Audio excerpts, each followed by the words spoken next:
What is up, guys? It is Tyler here from Trainers to Leaders, and today I'm going to show you how to build Pokemon trading card game online decks. I'm also going to have a few guests to help me show you this as well. Now, there's a lot of things that you can try to do. There's all kinds of different aspects, all kinds of different perspectives, so be sure to just take ours with a grain of salt and continue to learn, because we're offering just a percentage of all you can learn from deck making. So we are not claiming we are the best or anything like that. We are just trying to give you some tips on how we build decks.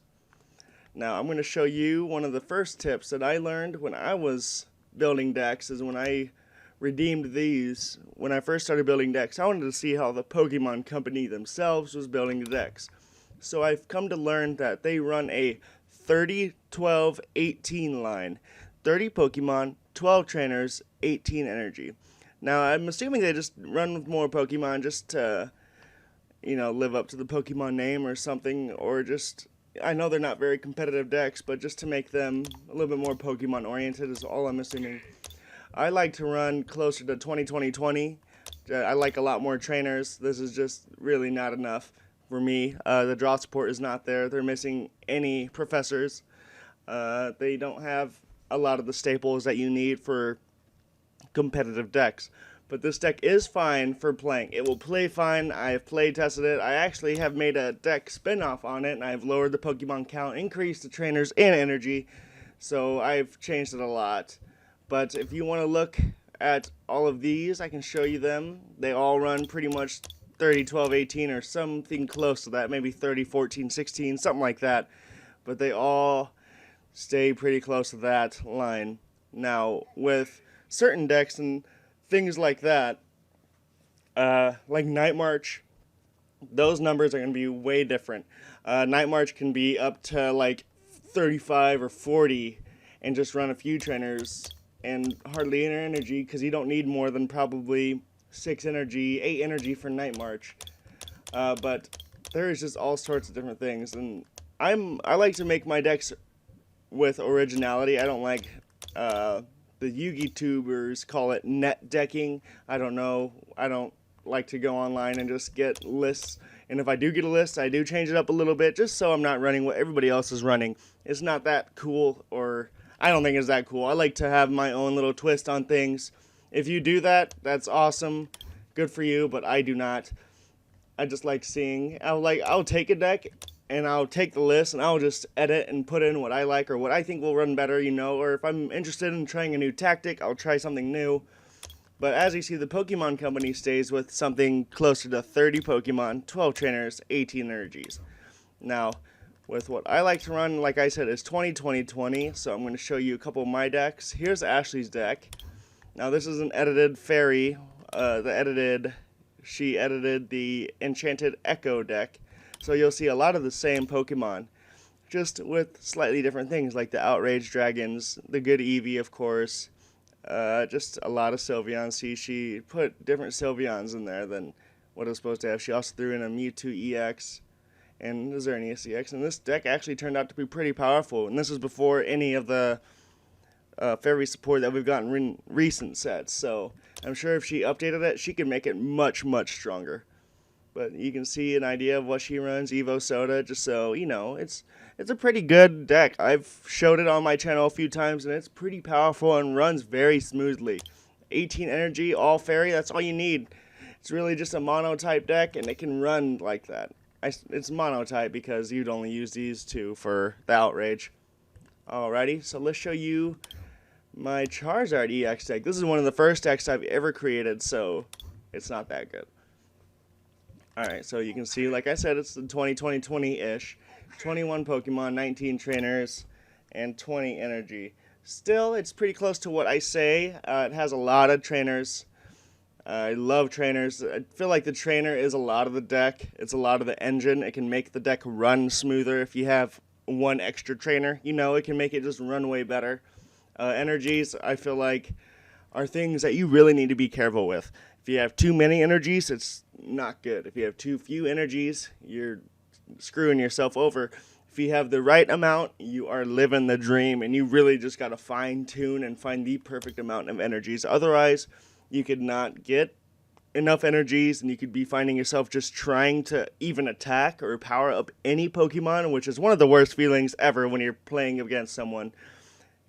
Or you could have all energies in your hand and you can't pull any other trainers or Pokemon, and you can't get out any more basics or anything like that, and you just have all energies because you run 30 energies. It's just too much. And she sticks to, we kind of grew together in our deck making process, so we have kind of the similar things in our decks, a lot of the similar staples, and you'll see that. And this is my deck that I run with, and I have a pretty similar deck in real life. It's actually very similar. I'm only missing like a few cards. This isn't, like I said, I don't play super competitively, so I'm going to show you DammitJer's take on it in just a moment, but just sit in for a second longer, and he'll show you how to make a Noivern awesome deck that is certainly much better than mine. And I just pulled a Rayquaza EX, and I can put it in any deck, so why not put it in this one? But yes, be sure to check out the DammitJer side of things, because he is certainly much more better than me at this. So here it is. Check out DammitJer's Noivern Bat deck. Here we go. Thanks, Ty. DammitJer here, and I am just going to give you a quick little rundown of a competitive deck that I actually play. What you want to do is have a main attacker, and for time constraints I won't go into too much detail about it. But for this deck, the main attacker is actually Wobbuffet, who does 10 plus 10 more for each damage counter on your opponent's active Pokemon, plus its ability, as long as he's active, stops all other abilities except for Psychic Pokemon, which is actually very, very good. The other ones I have in the backup plan is Gengar, just in case, but you're going to basically be using him to drop damage counters on your opponent's Pokemon, and only use Dark Corridor as a last resort. Other than that, you have the Golbat line, which Golbat, once you play it from your hand, put 2 damage counters on one of your opponent's Pokemon, and if you need to, you swoop across, do 10 to each. Other than that, Crobat, once you play it from your hand, you put 3 damage counters on one of your opponent's Pokemon. So that all builds it up so you can use Wobbuffet Psychic Assault. Alright, now you got a basic idea for the Pokemon. You don't want to go too crazy with it unless, well, you really don't want to go too crazy with it anyway, because you need to have trainers. The trainers are the key part to your deck, and with the format nowadays, it's just super fast. So what you want to do is keep getting everything out. You want to keep building up damage counters on everybody. So what you want to do, you have the Repeat Ball, the Great Ball, the Ultra Balls, just to get your Mons out, and just keep laying on the damage counter so you can attack with Wobbuffet. Another thing about that is Super Scoop Up. Super Scoop Up, and I also run AZ in this deck. That allows you to return the Pokemon to your hand. So you do that, you have 2 Golbats set up, or a Golbat set up, you have a Crobat there that already uses ability, you bring it back to your hand, you pop that Crobat back down, and you can start building up another Zubat Golbat line. So you can keep dropping damage counters on them. I did think about running Wally in this deck. I just basically threw this together for this video. An Enhanced Hammer, with people playing special energy cards nowadays, run a couple of them. Escape Rope, just in case. Switch, just in case. That's basically to get Gengar or Wobbuffet out, if need be. VS Seeker, return your trainers, your supporter cards, to your hand. Sycamore, Shauna, you always need draw support. I also have Professor Birch's Observations, which draw support is an insanely important part of the game. It's basically, you need to get what you need ASAP. And if you can't do that, then you might as well just consider it a loss. Other than that, you got VS. Well, I already went over VS Seeker. Lysander's Trump card is another one which is basically a one-of in any deck. Just because the more and more you discard, trying to get everything you need, the more and more you're going to be discarding stuff that you could use later on. Lysander's Trump card, it's a double-edged sword. It will return your entire discard pile back to your deck. So if you're getting close to decking out, pop it. You have nothing to worry about. Also, to get more Mon out is Pokemon Fan Club. In case you need that Wobbuffet, you need that Gengar. That'll help you in a pinch, but it also does take up a supporter line. Other than that is your Stadium, which in this deck is Dimension Valley, to keep the cost of your attacks low. And since we are running it with the basis that it is going to be basically free attack, and Wobbuffet will only need 1 energy to deal massive damage after you keep popping those bats out, and you got Gengar attacking for free because of Dimension Valley. You only need 9. I only run this with 9 energy cards. I could probably go a little bit less, but that's right where I feel safe with. But yeah, other than that, it's basically to build a good deck, you basically find your main attacker and build up support for them. So you get what you need to do, get in, get out, and you should have a pretty good time. But as I said, this is just the deck I built, and you just gotta see what works for you. So until next time, guys, take it easy. Wow, as you can see, Jer knows what he's doing. Thank you again, Jer, for doing that. We appreciate it. He is much better at deck building than me. As you see, he is super competitive and knows what to put in decks to make them viable options for tournaments and such. And one more guest before we end this video, so be sure to stick around. We're going to show you the best cards that are staples. We're going to show you the trainer staples that are almost in at least probably 75-90% of the decks. So here it is, FlammableLizard.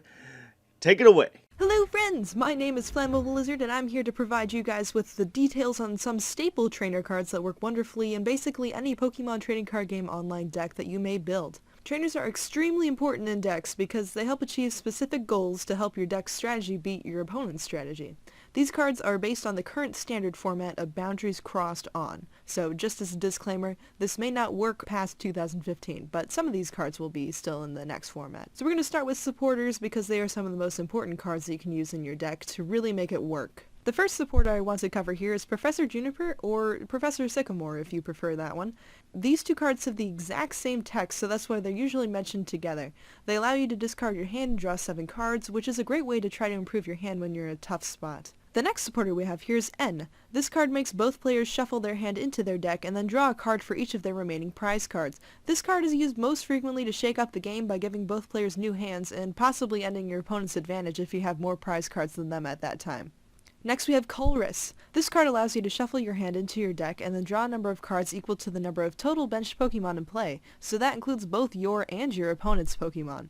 This draw power is substantial when you need to refresh your hand and try to get yourself out of a bad spot as well. Next we have the card with the most debated pronunciation out of all the ones I've seen so far in this format is Lysander or Lysandre or whatever else you want to say. This card allows you to switch up your opponent's field by switching one of your opponent's benched Pokemon with his or her active Pokemon. By using this card you can give yourself a nice advantage over your opponent's current position by bringing up the Pokemon that you know that they don't want up. Next we have Skyla. This card allows you to search your deck for any trainer card, which is great when you're in a pinch and need to use a very specific card that you don't have in your hand at the time. Trainer cards are definitely one of the most important things to help your deck run, so this Skyla card really helps you get those trainers that you actually need at the time. Next we have Lysander's Trump card. When you play this card, each player shuffles all of their cards in their discard pile into their deck. So this card basically resets each player's deck, which results in a refreshed game, and it requires both players to rethink their strategies at the time.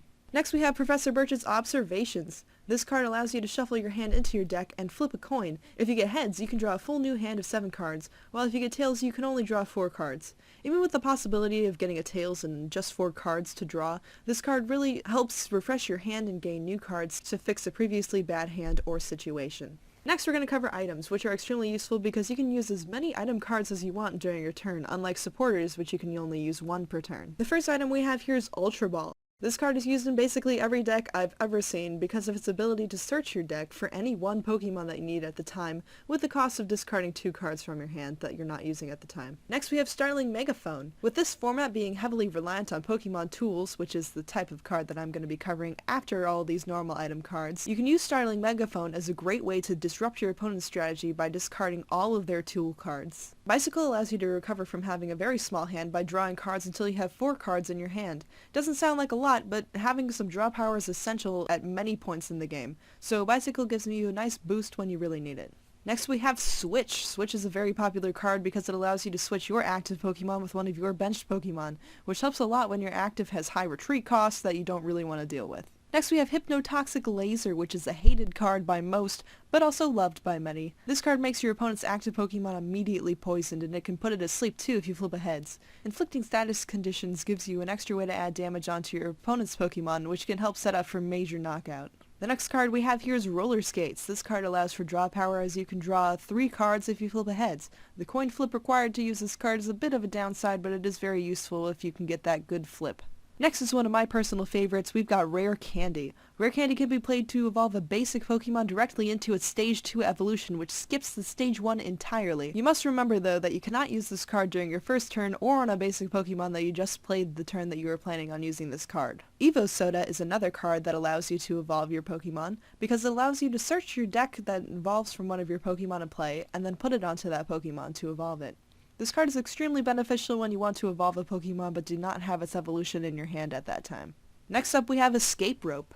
This card switches out the playing field by making each player switch his or her active Pokemon with one of his or her benched Pokemon. Your opponent switches first, so you can also strategize which Pokemon you're going to bring up to counter theirs. Next we have VS Seeker, or Versus Seeker, or This Seeker, whatever you want to say. Versus Seeker is an awesome card for recycling those much needed supporter cards, as it allows you to put 1 supporter card from your discard pile into your hand. Next card here is Professor's Letter, which allows you to search your deck for 2 basic energy cards and put them into your hand, which is very useful when you're experiencing an energy drought and need some help to keep that game moving. Next we have another energy-based card. This is Energy Switch. This card allows you to move 1 basic energy card from one of your Pokemon to another one of your Pokemon.